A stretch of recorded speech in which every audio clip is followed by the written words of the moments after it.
والأنفس والثمرات وبشر الصابرين صدق الله العظيم وصدق رسوله النبي الأمين المتين الكريم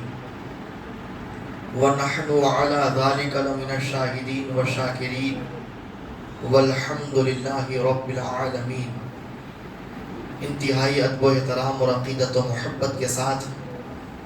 گنبد خضرا میں آرام فرمانے والے آقا و مولا حضور پر نور شفیع یوم النشور سرور دو جہاں مالک کون و مقام سید عرب و عجم شاہ امم صلی اللہ علیہ وسلم کی مقدس بارگاہ میں درود و سلام کا ہدیہ اور تحفہ پیش کریں۔ پڑھیے با آواز بلند اللہم صلی علی سیدنا و شفیعنا و حبیبنا و مولانا محمد معدن الجود والکرم و آلہ و اصحابہ و بارک وسلم صلاۃ و سلام علیک یا رسول اللہ صلی اللہ تعالی علیہ وسلم۔ اعلیٰ حضرت امام عشق و محبت امام اہل سنت رضی اللہ تعالی عنہ اہل بیت نبوت کی بارگاہ میں درود و سلام کا نذرانہ عقیدت پیش کرتے ہوئے کہتے ہیں: پارہائے صحف گنجہائے قدس اہل بیت نبوت پہ لاکھوں سلام۔ آب تطہیر سے جس میں پودے جمے اس ریاض نجابت پہ لاکھوں سلام۔ خون خور الرسل خون خیر الرسل سے ہے جن کا خمیر، خون خیر الرسل سے ہے جن کا خمیر، ان کی بیلوس طینت پہ لاکھوں سلام۔ اس بطول جگر پارے مصطفیٰ حجلہ آرائے عفت پہ لاکھوں سلام۔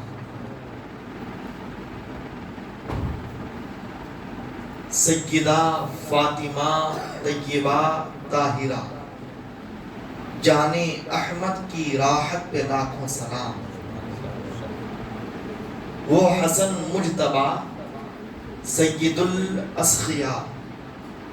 وہ حسن مجتبی سید الاسخیاء راکب دوش عزت پہ لاکھوں سلام۔ عاجزان گرامی وقار، امام اہل سنت کے الفاظ ذرا مشکل ہیں سمجھنا، آپ کے لیے ذرا کٹھن ہے، لیکن اعلیٰ حضرت نے ان اشعار کے اندر اہل بیت نبوت پر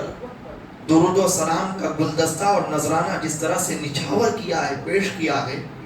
اس میں ایک حسین قرآنی اور حدیثی عبارتوں کی طرف اشارہ ہے۔ اللہ رب العزت نے قانون فطرت یہ بنایا ہے کہ وہ جس کو جس قدر کٹھن امتحان میں آزماتا ہے، جتنی سخت ابتلا اور آزمائش سے دوچار کرتا ہے، اس پر اپنی رحمت و نعمت اسی قدر نازل فرماتا ہے۔ آپ بے جان چیزوں کو ذرا دیکھیے، انگوٹھی میں جو ایک نگینہ ہوتا ہے، پہلے وہ سمندر سے تلاشا جاتا ہے، غاروں میں کھود کر نکالا جاتا ہے، نہ اس کے اوپر کوئی چکنائی ہوتی ہے نہ چمک ہوتی ہے، اس کو مشینوں سے، اس کو بڑے بڑے اوزاروں سے زبردست طریقے سے رگڑا جاتا ہے، اس کو تراشا جاتا ہے۔ جب وہ سخت مشینوں کی اور سخت اوزاروں کی مار برداشت کرتا ہے تو اس کے بعد اس قابل خوبصورت ہو جاتا ہے کہ انسان اپنے چاندی اور خوبصورت دھاتوں کے اندر ایک نگینے کی شکل میں اسے استعمال کرتا ہے۔ آپ ذرا قانون فطرت دیکھیے، سنگ سرما، وہ پتھر جس سے سرما ہم بناتے ہیں، آپ نے کبھی اس کے بارے میں غور کیا؟ وہ بہت ہی قیمتی پتھروں کو تراش کر کے باریک ذرات میں تبدیل کیا جاتا ہے، اور جب اس پہاڑ کے ایک خوبصورت پتھر کو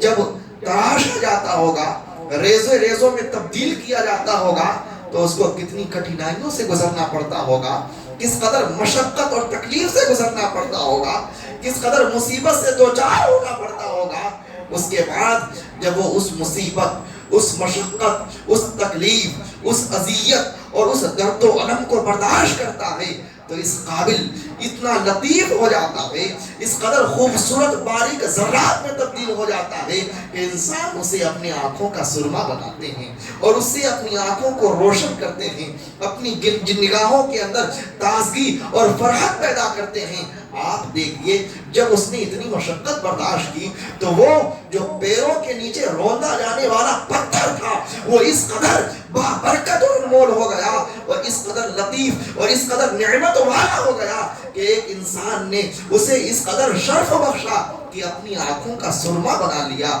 آپ ذرا غور کیجئے، آپ مسجدوں میں دیکھتے ہیں خوبصورت پتھروں کے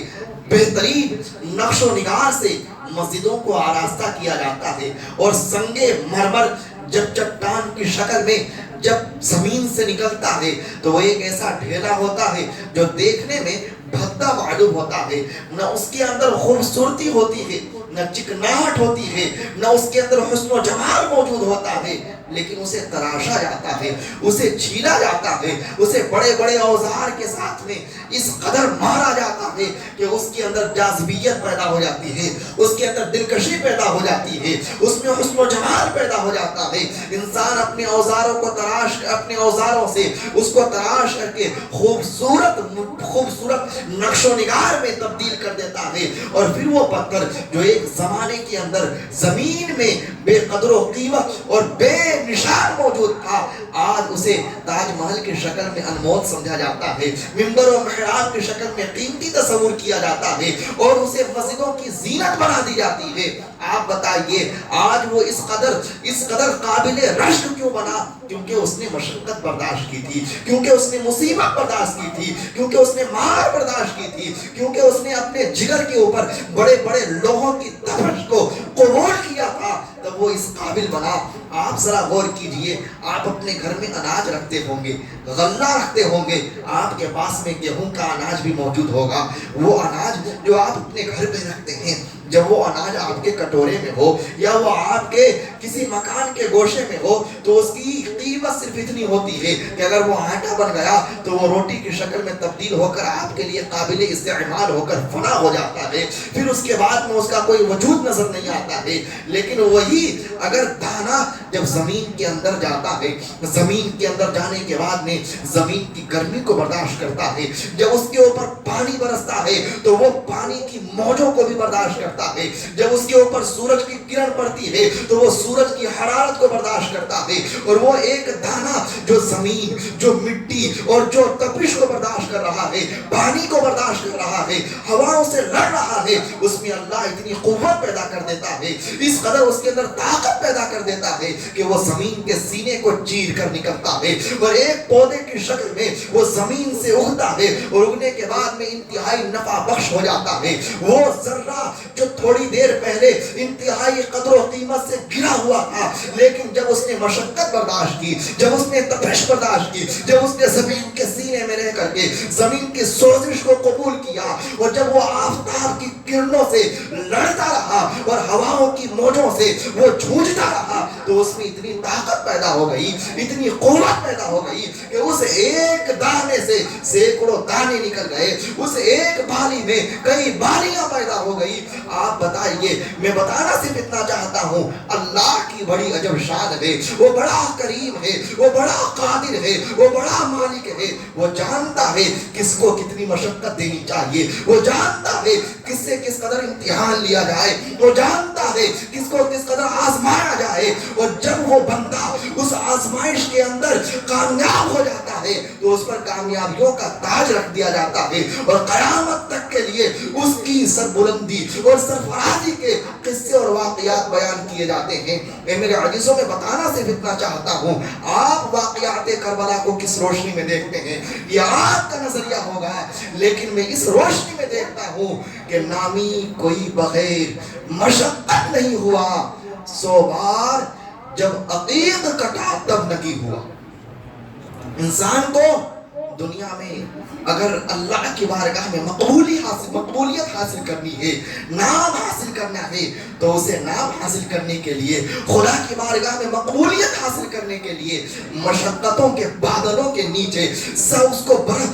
مشقتوں کے بادلوں کے سائے میں آنا پڑے گا، اور آفتاب کی تیز دھند دھوپ کو بھی برداشت کرنا ہوگا۔ نامی کوئی بغیر مشقت نہیں ہوا، 100 بار جب عقیق کٹا تب نگی ہوا۔ عقیق ایک خوبصورت پتھر ہوتا ہے، جب وہ کٹتا ہے تو نگینہ بنتا ہے۔ اور منزل عشق میں تسلیم و رضا مشکل ہے، جن کے رتبے ہیں سوا ان کو سوا مشکل ہے۔ یہ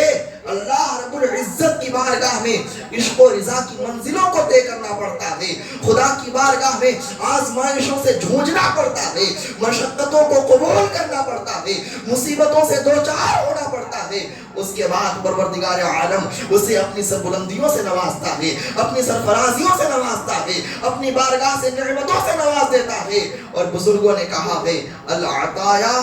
علی قدر البلایا،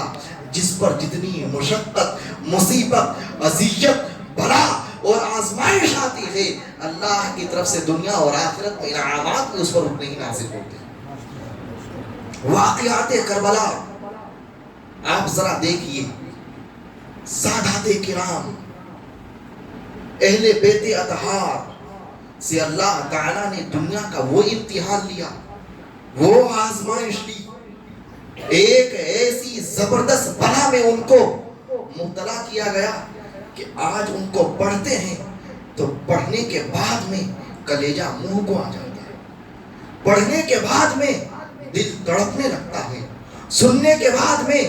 آنکھیں آنسو برسانے پر مجبور ہو جاتی ہیں۔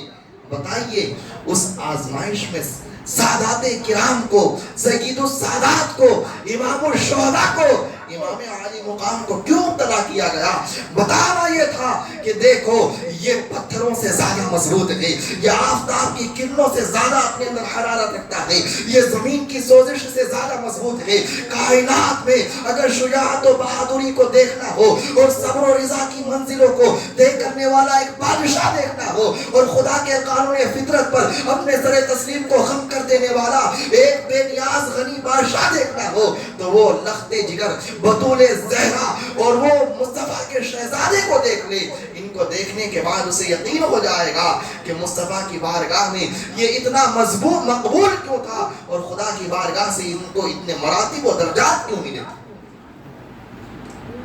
دنیا میں پہلے انسان مشقتوں سے گزرتا ہے تب اسے فضیلتیں ملتی ہیں، لیکن میرے مصطفیٰ نبی کریم صلی اللہ علیہ وسلم نے حسنین کریمین کی فضیلتیں ان کے بچپن میں ہی بیان کر دی۔ حضرت حسن کے بارے میں، حضرت حسین کے بارے میں میرے مصطفیٰ نے کیا ارشاد فرمایا؟ میرے یہ دونوں شہزادے جنتی جوانوں کے سردار ہیں۔ ایک موقع پر میرے آقا نبی کریم نے کیا ارشاد فرمایا؟ حسن و حسین میرے جنت کے 2 پھول ہیں۔ میرے آقا نبی کریم صلی اللہ علیہ وسلم کی ادا کیا ہے؟ ایک مرتبہ اپنے دوش مبارک پر حضرت حسن رضی اللہ عنہ کو سوار کرتے ہیں، اور سوار کرنے کے بعد میں آپ ان کو لے کر چل رہے تھے۔ ایک صحابی رسول حضرت زید ابن ارقم کی نظر پڑی تو اس نے کہا اے سوار، تو کتنا خوش نصیب ہے کہ تجھے اتنی زبردست سواری ملی۔ میرے مصطفیٰ کریم صلی اللہ علیہ وسلم کو اپنے شہزادے کی شان بیان کرنے کی حاجت محسوس ہوئی تو کہا اے میرے صحابی، تو یہ تو دیکھ رہا ہے کہ سوار کو سواری کتنی اچھی ملی ہے، یہ بھی تو دیکھ سواری پر سوار کون ہے اور کتنا اچھا ہے۔ دنیا میں جو بھی ہوا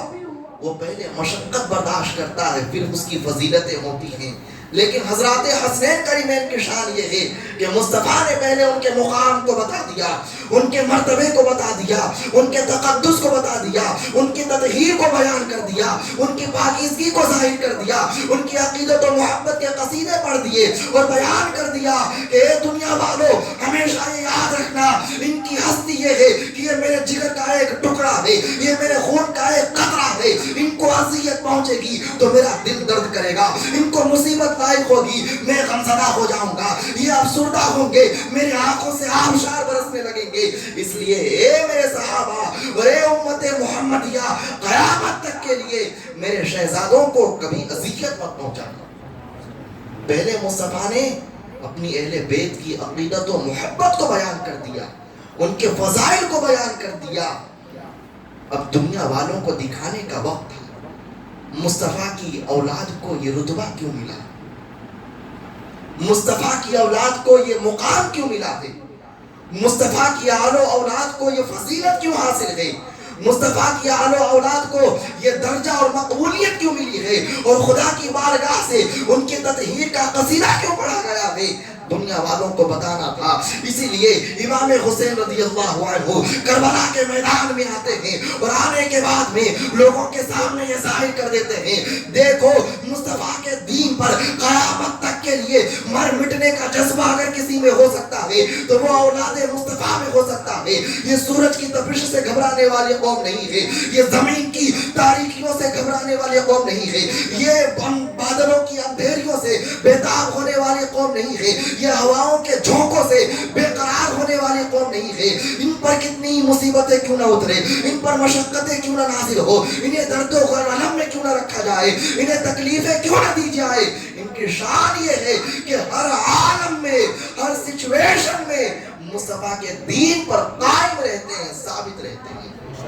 مصطفیٰ کے دین پر ان کا قائم ہونا اور ثابت ہونا یہ رب کو معلوم ہے، اسی لیے اہل بیت کی فضیلت بیان کر دی مصطفیٰ۔ تو یہ ابتلا، یہ آزمائش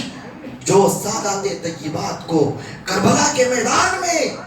برداشت کرنی پڑی تھی، وہ اللہ کی طرف سے ان کے لیے عظیمت کا ایک امتحان تھا، اور دنیا والوں کو بتانا تھا، اے دنیا والوں یاد رکھنا، یہ اہل بیت مصطفیٰ، یہ اولاد مصطفیٰ، یہ امام حسن و حسین وہ ہیں جو ہمیشہ دین مصطفیٰ کے لیے اپنی جان کو بھی قربان کر سکتے ہیں، اپنی مال کو بھی قربان کر سکتے ہیں، اپنے وجود کو بھی قربان کر سکتے ہیں، اپنے کنبہ اور گھرانے کو بھی لٹا سکتے ہیں۔ جس میں یہ قربانی کا جذبہ ہوگا وہ دین مصطفی پر ہوگا، اور جو دنیا کے اندر عیش و آرام کی طلب میں اور دنیا کی ایک سستی اور معمولی دولت و زر کی طلب میں جو بک جائے گا وہ آل محمدی میں سے نہیں ہو سکتا ہے۔ آل محمدی وہ ہوگا جس کی نظر میں دنیا اور دنیا کا مکمل سرمایہ ایک گھنونا اثاثے کی شکل میں ہوگا، اور وہ اپنا کل وجود مصطفیٰ کے دین پر قربان کرنے کا جذبہ رکھیں گے۔ نامی کوئی بغیر مشقت نہیں ہوا، 100 بار جب عقیق کٹا تب نکی ہوا، اور اللہ قرآن میں کہتا ہے وَلَنَبْلُوَنَّكُمْ بِشَيْءٍ مِنَ الْخَوْفِ وَالْجُوعِ وَنَقْصٍ مِنَ الْأَمْوَالِ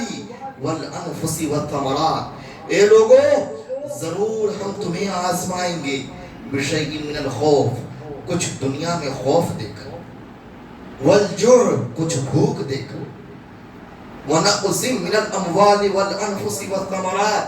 اور کچھ مال میں کمی ڈال کر، کچھ جان میں کمی ڈال کر، کچھ منافع میں کمی ڈال کر ہم تمہیں طرح طرح سے آزمائیں گے۔ کبھی ہم تمہیں امتحان میں مال کی طرف سے امتحان دیں گے، کبھی جان کی طرف سے امتحان لیں گے، کبھی تم سے منافع کی طرف سے امتحان لیں گے، کبھی ہم تمہیں فقیری کا بھوک دے کر آزمائیں گے، اور کبھی ہم تمہیں دنیا کا خوف دے کر آزمائیں گے۔ ہم تمہیں آزماتے رہیں گے، وَبَشِّرِ الصَّابِرِينَ، لیکن ان آزمائشوں میں، ان امتحانوں میں، ان آزمائشوں کے اندر جو انسان صبر کرے گا، اللہ کی رسی کو مضبوطی سے تھامے گا، مصطفیٰ کی سنتوں کو زندہ رکھے گا، قرآن آیات پر عمل کرے گا، ان کے لیے دنیا میں بھی بشارت ہے، آخرت میں بھی بشارت ہے۔ کربلا کا یہ پس منظر ہے، اس سے ہمیں درس ملتا ہے کہ دنیا کسے کہتے ہیں اور دنیا میں ہمیں کس طرح سے رہنا ہے۔ اے ایمان والو، دنیا میں ہمیں آل محمد سے سنتیں سیکھنی ہے، آل محمد سے ہمیں مصطفیٰ کی عادتیں سیکھنی ہے، آل محمد سے ہمیں مصطفیٰ کا کردار سیکھنا ہے، آل محمد سے ہمیں مصطفیٰ کی روش سیکھنی ہے، آل محمد سے ہمیں مصطفیٰ کے شب و روز کو سیکھنا ہے، اور اس طور پر سیکھنا ہے کہ میرے آقا و مولا نبی کریم صلی اللہ علیہ وسلم کے لخت جگر امام حسین نے اپنا پورا کنبہ گھرانہ لوٹا دیا، لیکن ان عالم میں بھی نماز حضرت امام حسین کی نہیں گئی، ان ایام میں بھی امام حسین کی تلاوت نہیں گئی، ان آزمائشوں میں بھی امام حسین کا ذکر نہیں گیا، ان تپتے ہوئے میدانوں میں مصطفیٰ کریم کے لخت جگر نے ایک لمحے کے لیے بھی مصطفیٰ کی سنت سے راہ انحراف نہ کیا، ہر لمحہ مصطفیٰ کی سنتوں پر اپنے آپ کو مٹاتے رہے اور مصطفیٰ کی سنتوں پر چلاتے رہے۔ اے میرے عزیزو، عالم یہ ہے، کچھ نوجوانوں سے میں پوچھتا ہوں، آپ آج کل مسجد میں نظر نہیں آتے ہیں، بہت ہی خوبصورت انداز میں جواب دیتے ہیں اور بڑی بے شرمی کے ساتھ جواب دیتے ہیں، حضرت بڑا کام رہتا ہے، کام کا بڑا بوجھ ہے، دنیا کے اندر کاروبار اور تجارت کی اس قدر مشغولیت آ گئی ہے کہ میں مسجدوں کی حاضری سے قاصر ہو گیا ہوں۔ پھر وہی ایک مہینے کے بعد ملتا ہے اور کہتا ہے حضرت آج میرا کاروبار ماند پڑ گیا ہے، آج میری تجارت سست ہو گئی ہے، آج میرے روزگار میں کمی آ گئی ہے۔ میں انہیں کہتا ہوں، اے انسان تو نادان ہے، جب اللہ نے تمہیں مال و زر سے نوازا تھا تم نے خدا کو یاد نہیں کیا، آج جب رب تمہیں آزمائش میں ڈال رہا ہے تجھے خدا یاد آتا ہے۔ آج عالم یہ ہے، آج عالم یہ ہے، رب تبارک و تعالیٰ جب ہمیں خوشی کے لمحات دیتا ہے، مسرت کی زندگی دیتا ہے، چین و سکون عطا فرماتا ہے، اس وقت ہم خدا کو بھول جاتے ہیں، اور جب تھوڑی سی مشقت آ جائے، تھوڑی سی ضرورت پہنچ جائے، تھوڑی سی تکلیف پہنچ جائے، جانی مالی کچھ خوف لاحق ہو جائے، فوراً ہمیں مسجدوں کے دروازے یاد آنے لگتے ہیں، خدا کا در یاد آنے لگتا ہے، دعا تعویذ کے طریقے یاد آنے لگتے ہیں۔ مولانا صاحب کوئی وظیفہ پڑھنا سکھا دیجئے، کوئی تعویذ دے دیجئے، کوئی ہمارے لیے کچھ ایک خوبصورت تدبیر اپنا دیجئے۔ اے میرے عزیزو، یہ مسلمان وہ ہے جس کو خدا کی قسم اگر سنتوں پر چلنا آ جائے تو کسی کے دعا کی حاجت نہیں ہوگی۔ یہ مسلمان قوم وہ ہے جن کو مصطفیٰ کی اداؤں پر مر مٹنے کا جذبہ مل جائے تو خدا کی قسم کسی بابا اور پیر کی حاجت نہیں ہوگی۔ آج عالم یہ ہے کہ مصطفیٰ کریم کی سنتوں سے دور ہو کر ہم ایسی چیزوں کی تلاش میں لگ گئے ہیں جس کا درس نہ ہمیں آل محمد نے دیا ہے نہ محمد عربی نے دیا۔ میں آج کربلا کی اس تاریخی پس منظر کو اور اس نصیحت کو آپ کے سامنے پیش کر رہا ہوں کہ میرے عزیزوں، مصطفیٰ کریم صلی اللہ علیہ وسلم نے اپنے شہزادوں کے ذریعے کربلا کے میدان سے ہمیں یہ خوبصورت لیسن اور درس دیا ہے کہ اے لوگوں، ہر قسم کی آزمائش اللہ تم سے لے گا، قرآن کا وعدہ سچا ہے، قرآن کی آیت سچی ہے، قرآن کا حکم سچا ہے، قرآن کا فرمان سچا ہے۔ دنیا کی تمام طاقتیں بدل سکتی ہے، تمام حالات بدل سکتے ہیں، تمام باتیں جھوٹ ہو سکتی ہے، لیکن خدا کا کلام جھوٹا نہیں، خدا کا فرمان جھوٹا نہیں، خدا کا ارشاد جھوٹا نہیں۔ میرے مولا نے، میرے پروردگار نے قرآن میں یہ اعلان کر دیا ہے، اے لوگوں ہم آزماتے رہیں گے، آزماتے رہیں گے، تمہیں دولت مل جائے گی تو کبھی اولاد سے آزمائیں گے، اولاد مل جائے گی کبھی بھوک سے آزمائیں گے، کبھی بھوک سے کبھی تم بھوک سے لڑ لو گے تو کبھی تمہیں ہم دنیا کا خوف دلائیں گے۔ ان تمام سچویشن میں، ان تمام کنڈیشن میں دنیا میں ثابت قدم رہنا، خدا کے حکم پر قائم رہنا، مصطفیٰ کے دین پر عمل کرتے رہنا، اس لیے کہ اگر تم صبر کرنے والے ہو گئے دنیا تمہارے لیے پرسکون اور اطمینان بخش ہو جائے گی۔ اللہ رب العزت اس عالم میں ہم سب کو اطمینان و سکون والی زندگی عطا فرمائے، اور مصطفیٰ کریم کے لخت جگر سید الشہداء امام عالی مقام امام حسین رضی اللہ تعالی عنہ کے نقش قدم پر چلتے ہوئے سنتوں کو زندہ کرنے کی توفیق بخشے۔